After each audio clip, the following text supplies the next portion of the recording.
Picture a high-end beach club on a perfect summer afternoon. The sun is out, drinks flowing, and yet row after row of people lie motionless on their luxury loungers, completely absorbed by the glow of their smartphones. A few years ago, I brought a physical book to exactly this kind of setting. I thought nothing of it.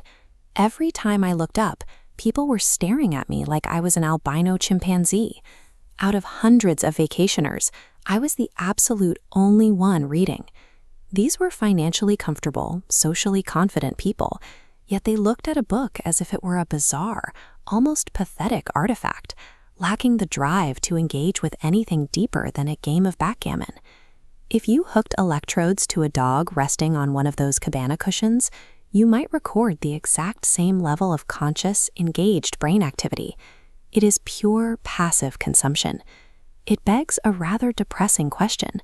We live in a society with infinite, instant access to the sum of human information. How did we evolve to a point where our primary response to that access is the choice to ignore it? To understand why this apathy is so striking, we have to look back. For most of human history, knowledge was a fragile, localized commodity. It was physically scarce, and pursuing it was often a dangerous endeavor. The ancient Library of Alexandria was built on a massive ambition to house every single text in the known world. But because all that knowledge was bound to physical papyrus, a single fire was all it took to erase centuries of thought. Even centuries later, access remained incredibly limited. During the Renaissance, the philosopher Tommaso Campanella was locked in a prison cell for his ideas. Yet he was so utterly obsessed with learning that he wrote from his confinement, stating that all the books in the world could never satisfy his hunger. By the Enlightenment, thinkers like Denis Diderot set out to democratize learning entirely. His goal was to compile all useful human knowledge into a single reference work, the Encyclopedia. Gathering this density of information made Diderot and his peers targets. They operated under constant threats of censorship, exile, and imprisonment. Every page they printed was a calculated risk against a monarchy that preferred an uninformed public. Through thousands of years, the primary barrier to enlightenment was physical scarcity and tyrannical suppression. Past thinkers bled for the right to read. Today, we have achieved what those ancient librarians and Enlightenment writers only dreamed of. This diagram illustrates our indestructible digital infrastructure. You cannot burn down the global internet. If a government shuts down a server or a router goes offline, the network simply routes around it.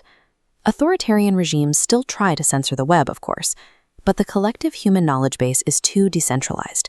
It is statistically impossible to wipe it out ever again. This means the bottleneck to enlighten has shifted.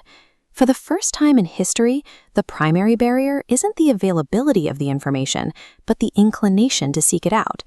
Scrolling through news snippets or technical manuals might provide functional data, but it doesn't foster intellectual development. A book functions as a direct window into the mind of its author. It allows us to step outside our own perspective and inhabit thoughts and logical structures we could never generate independently. You cannot absorb the profound, steadying worldview of a Roman emperor unless you sit down and actively engage with the writings of Marcus Aurelius. Dostoevsky's work provides a depth of psychoanalysis rarely found elsewhere, exposing the internal contradictions and hidden impulses of the human condition with clinical precision. Even the most complex scientific theories become something personal and deeply resonant when you read Albert Einstein's own reflections in his book Ideas and Opinions.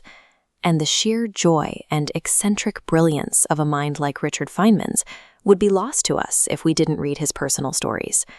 In an era where ignorance is increasingly a voluntary state, the act of reading is an essential exercise. It provides the intellectual framework necessary to transcend our personal limitations and engage directly with human brilliance.